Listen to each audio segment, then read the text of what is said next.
გამარჯობა, მარიამ ნიკურაძეა ჩვენი სტუმარი, აუსი მედიას დამფუძნებელი და დღეს ვისაუბრებთ ოპედის ხმაურიან საქმეზე.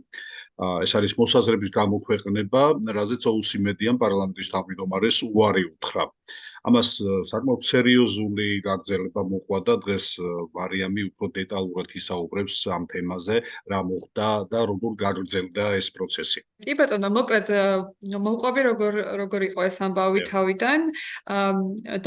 დამიკავშირდა მე პირადად პარლამენტის სპიკერის ოფისის წარმომადგენელი და მითხრა, რომ ბატონ შალპაპუაშვილს ჰქონდა ოპედი დაწერილი სპეციალურად ექსკლუზიურად აუსი მედიასთვის და თუ გამოუქვეყნებდით მას. პირველი თხოვნა ჩემგანაც იყო ის, რომ გამოეგზავნოთ ეს სტატია, რაზეც მივიღე უარი, მათ უნდათ რომ თანხმობა მიიღოთ იქამდე, სანამ მივიღებდით ამ სტატიას, ხო? ამ წინასე რა არიცოდი თემა რაზე იყო საუბარი? ხო, არა და თუმცა მე ვთხოვე რომ გამოგზავნოთ სათაური და პირველი წენდება მაინც რომ რაღაცა გადაწყვეტილება ესე მიგვეყო და ეს გამოგზავნეს. ვისთან ჰქონდათ ეს კომუნიკაცია პრესოფისთან თუ პრესოფისთან, კი ბატონო, პრესოფისი იყო და მათ ავუხსენი რომ მე დამფუძნებელი დირექტორი ვარ, თუმცა ესე გადაწყვეტილებას მე არ ვიღებ რა ქვეყნდება საიტზე, ჩვენ ყავს თავი რედაქტორი და ასევე რედაქტორები, რომლებიც ისინი იღებენ წყვეტენ რა ქვეყნდება და რა არა და უთხარი რომ ამით ვაჩვენებდი ჩვენს რედაქტორებს, ისინი გადაწყვეტდნენ, მიიღებდნენ გადაწყვეტილებას და დაუბრუნდებოდი. დაახლოებით 1 დღის შემდეგ, რედაქტორებმა გადაწყვიტეს, რომ არ გამოქვეყნდებოდა ეს სტატია, მივწერა უარი და მკითხეს გადაწყვეტილების მიზეზი რა იყო, რაზეც გავუგზავნეთ ეს სია იმ კრიტერიუმების, რისი მიხედვითაც ვთქვათ ოპინიონებს ვაქვეყნებთ ან არ ვაქვეყნებთ. და ვუთხარით, რომ ეს ოპედი არ აკმაყოფილებდა ამ კრიტერიუმებს, რის შემდეგაც პასუხი არ მიგვიღია. როგორ გადაწყვიტეს, იმის მიხედვით ჩვენ რაც ვნახეთ იმ სათაურის და პირველი პარაგრაფის მიხედვით, ეს ოპედი მე უკვე თლიანადაც ნახეთ, იმიტომ რომ ტვიტერის გვერდზე გამოაქვეყნა მან თლიანი ტექსტი. ეს არ იყო გულწრფელი ოპედი, რაც ძალიან მნიშვნელოვანია ოპედი იყოს გულწრფელი და მოკეთ მართლა მოსაზრებებს შეიცავდეს და არა პროპაგანდას. ეს იყო უფრო პროპაგანდა და მასში არ იყო ფაქტობრივი. მაყურებელმა რომ უფრო კარგად გაიგოს, ვისაც არ უნახავს ეს რამდენიმე წინადადებით რომ გითხრათ, რასთან დაკავშირებით იყო ეს? ის საუბრობდა იმის შესახებ, რომ ვიღაც ძალები თუ სწორად მახსოვს ის ამბობდა, რომ ენჯეები და ვთქვათ მედიები და დასავლური თუ ჩამოთვლილი ქონდა, რომ ცდილობენ წარმოადგინონ თითქოს საქართველოს მთავრობას სხვა რაღაც უნდა, საქართველოს ხალხს სხვა რაღაც უნდა. ეს იყო ძირითადი ხაზი.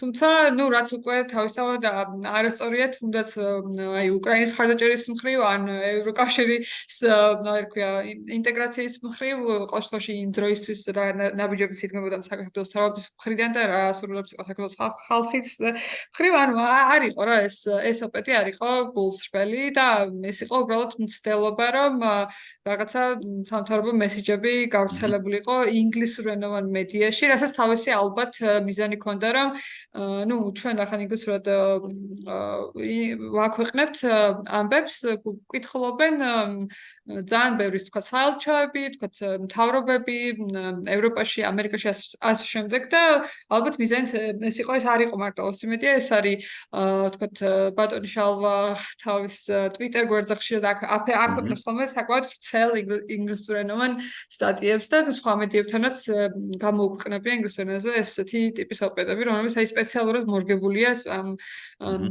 დასავლელი პარტნიორებისთვის ალბათ ან ავტორისთვის.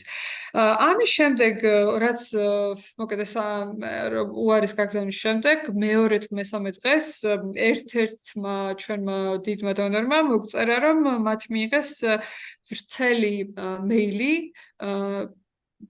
სპიკერის ოფისიდან, რომელიც როგორ თქვა განგვკიცხავდა ჩვენ, როგორც ცალმხრივ მიკერძოებულ მედიას, სადაც არის ცენზურა რომელმაც ესე უარი გაბედა და უთხრა ბატონ შალვას ოპედის გამოქვეყნებაზე და აი რატო თქვენს ესე წერდნენ რომ აი ესე თქვენს მიერ დაფინანსებულმა მედიამ აი ესე თავის მკითხველს არ აწვდის დაბალანსებულ ინფორმაციას თურმე იმიტომ რომ გავგებდეთ და მას უარი უთხრით ოპედის გამოქვეყნებაზე. ამის შემდეგ ეს იყო ნუ ზაფხული იყო დაახლოებით თუ სწორად მახსოვს და ნუ ცოტა გაგვიჭირდა თავიდან თანხმობის მოპოვება ესე როგორც თქვა on the record დონორისგან რომ გამოგვექვეყნებინა ეს სტატია, რა თქმა უნდა, მათგან თანხმობა საჭირო იყო, თუმცა ხო მათაც აქვთ ხო ეს ურთიერთობები მთავრობასთან და ყველაფერს ხილავს, რომ თქვა ეს ურთიერთობები არ გაფუჭდეს და ესე მაინდამაინც ესე არ უნდათ თავიდან და ნუ როგორც კი დავითანხმეთ და რო დავითანხმეთ, გამოგვეყნეთ ნიუსი ამის შესახებ და ამ ნიუსის გამოყენების შემდეგ უკვე თვითონ პარლამენტის ოფისის ანუ რა განცხადებაც მათ გააკეთეს იქიდან შევიტყვეთ რომ ეს ერთი დონორი კი არ იყო ბევრი დონორი იყო ნუ ჩვენ ახლა ერთი დონორი არ ყავს ბევრი დონორი ყავს და როგორც ჩანს მათ ანუ ყველასთან ჰქონდათ კომუნიკაცია ხო რამდენიმესთან მაინც ახლა ყველა რა ვიცი ალბათ ერთი 20 დონორთან მაინც გვიმუშავებოდა 6 წლის განმავლობაში არ ვიცი ახლა 20-ს თუ მიწერეს მაგრამ ვიცი რომ ერთ 4-5-ს მაინც დაუკავშირდნენ და ხო, ნუ ეს იყო მცდელობა სავარაუდოდ იმისა, რომ ჩვენთვის დაფინანსება შეეწყვეტათ. ესე პირდაპირ მოთხოვეს, რომ დაფინანსება ხო, და არა, ესე პირდაპირ არ იყოს, ესე პირდაპირ არ ეწერო, ხა არ დაფინანსებთ, თუმცა ანუ ეს წერილი როგორც იყო შედგენილი, ანუ ჰინთი როგორ არის რა, რაღაცა იმაგისკენ მიდიოდა, რომ რატო აფინანსებთ ესეთ საფრთხე მედიას. და მე უკვე ამების გამოქვეყნების შემდეგ იყო იქ რამდენიმე თუ სწორად ვახსოვს თის ამბებმაც თქვა ეთიკის ხარტია თუ სწორად ვახსოვს ასე თქვა რომ მათაც ჰქონიათ მსგავსი გაუგიეთ მსგავსი რომ მათი დონორებისთვისაც ვიღაცებს მიუწერიეს აი ეს პარლამენტის სპიკერი არ იყო მაგრამ მთავრობის წარმომადგენლებს ჰქონიათ ესეთი მცდელობები რომ აი რაღაცა საბოტაჟი რომ დაფინანსება დაგვეკარგა თქვა დამოუკიდებელ მედიას ან არასათაურო ორგანიზაციებს.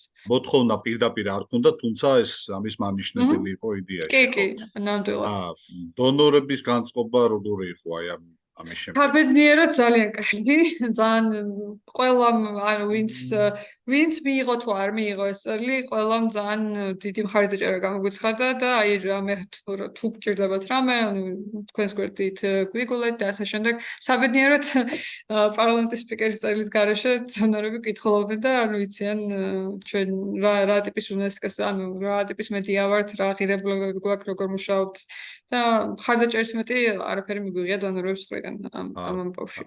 მარიამ, რატომ დავინტერესდი ამ საკითხით? 2008 წლის შემდეგ, როდესაც ნანა ლეჟავას საგამოძიებო გადაცემა კვირის რეპორტაჟს ვამზადებდით, ხმაურიანის საგამოძიებო რეპორტაჟების შემდეგ სააკაშვილის გუნდიდან ერთ-ერთი გავლენიანი ადამიანი ჩვენ საკმაოდ გავლენიან დონორ ორგანიზაციას დაუკავშირდა და პირდაპირ მოთხოვა დაფინანსების შეწყვეტა.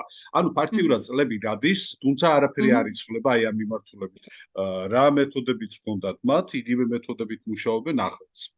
ალბათ. კი, ნამდვილად ესე არის გეთანხმებით და თუ რამე სიტუაცია უბრალოდ უარესდება, იმიტომ რომ გარდა იმისა, რომ ხო ეს ფინანსური დამოუკიდებლობა მაშინაც პრობლემა იყო ეს ტელევიზიების თქვათ მფლობელებზე სხვადასხვა საქმეები ხო, რაღაც ზეწოლები, მოსმენები, თქვათ მუქარები ხო, ესენი წინა ხელისუფლების დროს იყო ეხაც ხო ყოფილა ხელისუფლების პირობებში მაგრამ ამას დაემატა გარდა იმისა, რომ გრძელდება და მეორდება მართლა ესეთი ამბები, დაემატა თქვათ აი ფიზიკური უსაფრთხოების ხო ძალიან გავარესდა ახლა 5 ივლისის მერე მოგხსენებათ და ისედაც ანუ აღარ არის მართლა სულ ვიხსენებ ხოლმე აი 2013 წელს რომ იყო ეს დარბევა 17 მაისის მაშინ ვიღებდი მუშაობდი იმას ვაშუქებდი და მახსოვს რომ ახლა ესე მე თვითონაც ეს ძალიან კონსერვატულად არ გამოვიყურები და მაშინაც იყო რა